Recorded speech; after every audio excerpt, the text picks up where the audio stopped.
So let's talk about this Frank-Condon principle in more detail.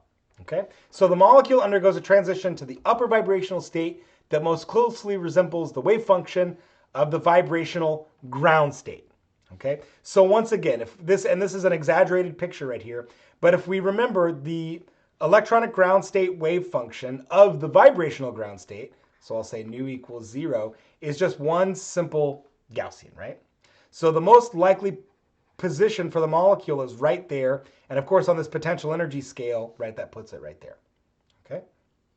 So recall from our vibrational quantum levels that the wave functions get bigger at the turning points as we go up to higher quantum levels, right? So in this nu equals 0 level of the electronic excited state, it's still very much going to look like the ground state, right?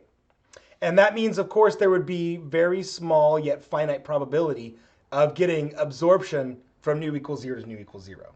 Okay? And that's why we would see a Gaussian peak that looks something like this. Okay? So out here on this region is that nu equals 0 to nu equals 0. So I'll note it like so.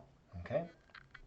And of course, that is, nu equals 0 in the ground state to nu equals 0 in the electronic excited state.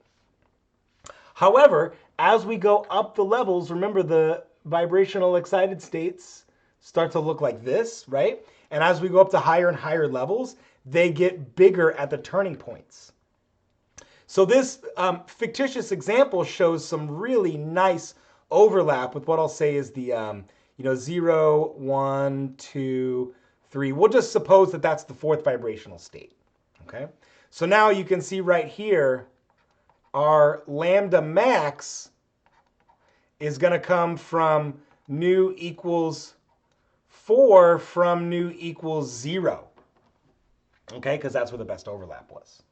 And as you can see on the tail end, as we keep going further and further and further up, the overlap is not as good, so we have another tailing effect. Okay, but of course, if we had some other upper lying excited state up here, right? Then we would actually start to see another absorption feature, okay?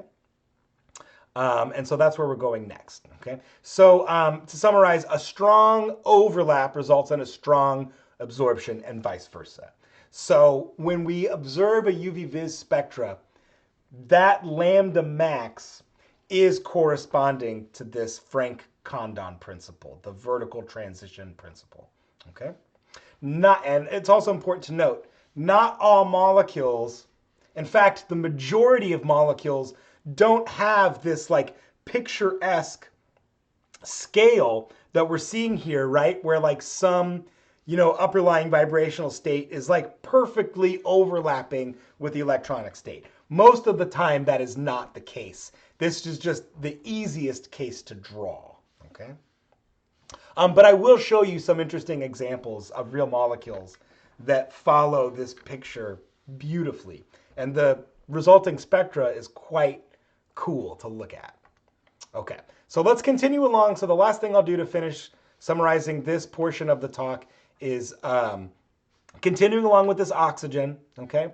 And so now if we go past the vacuum ultraviolet, right? So let's just back up here for a second. So we noted that right in this region between, let's say, 170 and 200 nanometers, we're exciting into this bound B triplet state, okay?